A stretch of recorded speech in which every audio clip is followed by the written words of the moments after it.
Hey you guys, welcome back. This is part 3 of things I want to change in my garden. So warning, this is not going to be the beautiful garden tour and look at my pretty flowers. This is the bad and the ugly. If you want pretty, you need to go check out my garden tours because there you're going to see gorgeous flowers, gorgeous inspiration. But today is all about the yuck and what I want to change, what I want to dig up, what I want to get rid of. So I'm going to take you over into the cottage garden to get started and show you all the things that I'm still wanting to do to make things better. And I want all the comments, all the input. You all have been wonderful. You gave me so many ideas in the last video, and we're going to get right into it. The first thing we're going to talk about are these yarrow plants here in the cottage garden near my bridge, right here, over here, and right there. I'm digging them up, I'm getting rid of them. They are beautiful in the spring, early summer when they're blooming, but then they look like this and it's nasty. And maybe I'm not pruning them right because, I don't know, maybe I need to cut it all the way down to the ground, like all the way down to the ground, and I didn't, and that's what all this nastiness is maybe. But I'm sick of looking at this. It just looks so nasty. I want something that's going to look pretty year-round, or at least seasonally round. So I think I want to do some sort of shrubs here on each side of this pathway, and then over here also. The yarrow I think is better for like a back of the border too, where you get the white flowers that come up, but that you don't see all the yuck of this foliage. And this is an old variety yarrow, and so it spreads very aggressively. And if you just want to fill a border and like not have to deal with it, that's fantastic. It's just so unkept looking, and I'm not loving that. So I'm going to get rid of these, get something else for the place of these. Come in here and do some more weeding, because goodness gracious, weeds galore. I never mulched this area this year, as you can tell, because I have so many things that come up from seed, but I've about had it with that because I don't like all the weeds. So I almost am ready to sacrifice my self-seeding annuals for mulch, just so I don't have to deal with all of the weeds throughout the rest of the year. So the first 3 years have been great to get me started and to have that, because it's a super inexpensive option. But the more my gardens develop, I think I'm just ready to sacrifice it. If some pop up, that's great. If they don't, then that's so be it, because I don't like all the weeds. So all of this too, like, they look so pretty when they're in bloom, but then they just start looking ratty-tatty. This is a speedwell, and I do love the purple, but they're, I don't know, maybe if I had them behind something that was shorter, like if I had more geranium in front of them, they wouldn't look so bad. Or maybe even like having the white vinca planted in front of them to kind of disguise some of this lower area. Or if I even had more structure behind them, they would look better. It's just not my favorite, and I'm learning what I like, what I don't like, and I'm not liking that at the moment. But all of the vinca is filling in so pretty, and I love having my vinca out here. My vinca does not do good over by the driveway. It does great out here because I think it gets more sun. This white vinca right here just self-seeded, and I love that it did that for me because it filled in that spot that did not have anything before. I'm just going to show you this real quick. Look at this Gomphrena. It's got some issues that my other Gomphrenas do not have. This is the only one that's doing this, and it looks really strange. So somebody tell me what is happening to this one. I'm going to rip it out, I think, or cut it back to get rid of all of that. I don't know what happened to this one, but I don't want it to spread to the rest. And it's just that one. The rest of them look great.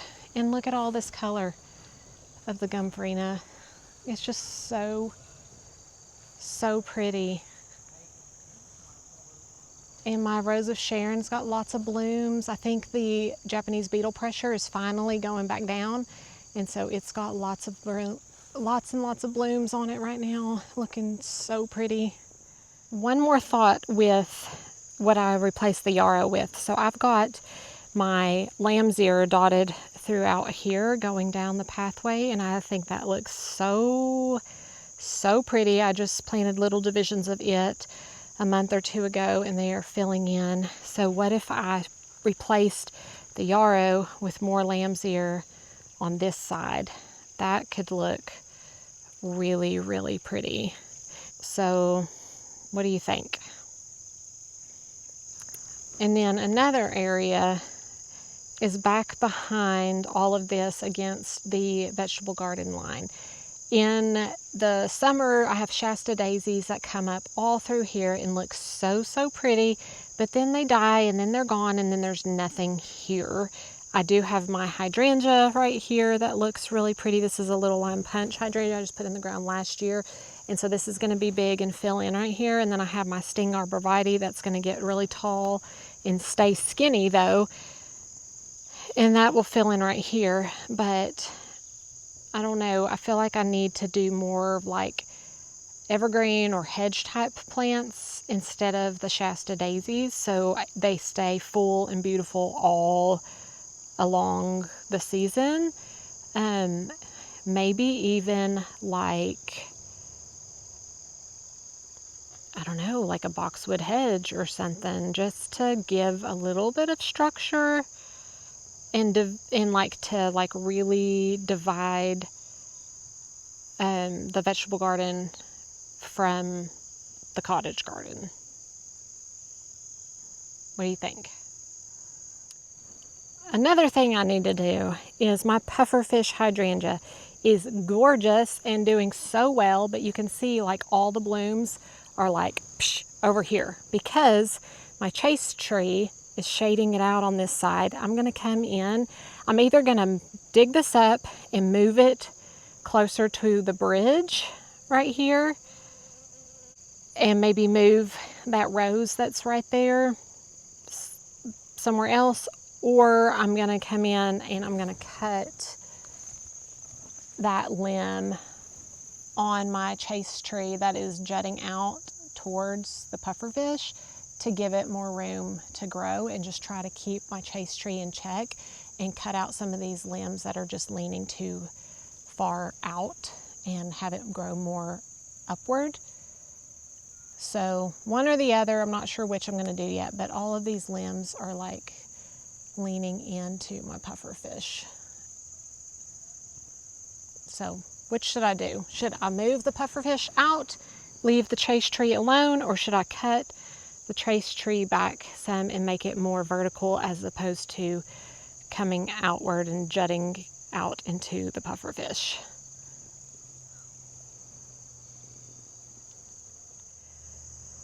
All right, then over here on this area, I planted out this vanilla strawberry or strawberry sundae. I can never remember which one it is.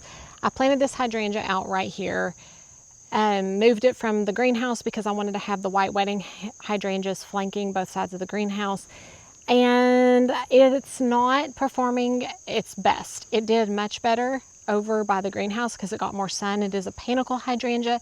It needs more sun than it's getting. And so I think I'm going to take this and I'm going to move it to the kitchen side of the house in the new flower bed because I have a lot of space over there that I still can fill, and I want hydrangeas over there, and it will get a good 5 hours of afternoon sun. And so I think that would be enough to give it better blooms next year. And I want to plant out maybe a smooth hydrangea over here because I still want a hydrangea over here, but maybe a smooth hydrangea that doesn't need quite as much sun as a panicle. And I want some recommendations for that. What smooth hydrangea can I put over here? It gets probably 3 to 4 hours of afternoon sun. So I need something that's going to work better here. All right, this whole area over here, we still want to work on too. We're going to redo this chicken coop completely. We're going to add a A-line like roof pitch to it, add a porch, cut back all the trees that are just eating it alive right now. We're going to have to redo all of this. It got flooded really bad in that storm, and we need we got to change it. We either got to change the way the land lays, or we're going to need to jack it up so the water can flow underneath it, or I don't know. But when we do that, this whole area is going to look way different, way better, going to be a really gorgeous statement. This building was here when we bought the property, but it was completely enveloped in woods, and so it was kind of like a sketchy, scary looking building. And we painted it, we added light. I've got a window box there that has nothing in it. But this whole area is going to turn into flower bed. We'll have a porch coming off, get more flower beds throughout here, and just this will be gorgeous. So that's a really big project that we're going to work on eventually, hopefully sooner than later, like I say about everything. But then our limelight hydrangea hedge, we have 10 hydrangeas here. My husband just mowed and weed eated kind of like underneath, so you can see where the blooms are like kind of yuck underneath where they flopped, and then it rained, and I need to come in and cut all the brown blooms off and like kind of make this look nicer, because it is still really pretty. And I leave all of my blooms all year until I cut everything back in the spring, because it just makes a good structure in the winter time. But there is a lot of really brown yucky blooms that I need to come in and get rid of so it looks better. But I want to turn this into a flower bed rather than these be planted directly in the grass. And I want to mulch, I want to have a rock border, I want to have something planted in front of it, and just make this more of a statement. I mean, it's a huge statement in itself, but I want to turn this into an actual like flower bed, and I want to encompass our apple tree into that. So the flower bed would come out maybe like here-ish, and then curve around and take in this tree, and it would eventually turn into like a really nice little pathway that just leads between the tree and between this flower bed if I bring it out far enough, and it would just lead you back into the chicken coop area. I think would be really, really pretty. But anyway, so much that we want to do out here, and I would love to get it all done this year, but we have all the time in the world, I guess, to continue growing and changing and developing the flower beds.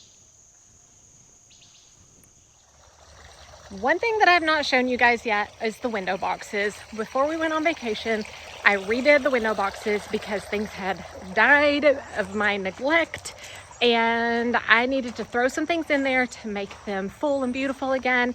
And I had lots of clearance plants, so this is what I came up with. They're actually looking really pretty. So I ended up having my potato vine. My potato vine was fine, it did not die. So here is how it's looking. We just had another big rain yesterday, and they're a little wet, but my potato vine survived. But I planted 3 sedums throughout the window box, and I planted out some trailing vinca that I had bought on clearance in some containers. They had like 3 or 4 plants each, and I divided all of those, stuck them in the boxes. I got some vinca in the back that I planted from seed, but they're not looking bad. So I think it was a good quick fix. This one over here, look at the white flowers coming in. We've got the bright pink. We've got this light pink trailing vinca here on the sides. It's starting to get some good flowers. So I think this will be pretty for fall. I mean, adding that sedum in gives a nice fall color, and I think it'll carry us through. It was definitely my fault letting all my petunias die, but things happen, life goes on, kids, all the things. So another area back here is something that we're going to do a huge renovation on. So if you've been following along for any amount of time, you have seen where all of this was solid clay, like you can see up at the top still.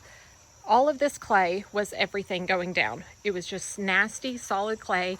My husband came in last year and started building this stone wall that you see here. And then he finished up the stone wall and the stairs all the way down to the gas tank this year.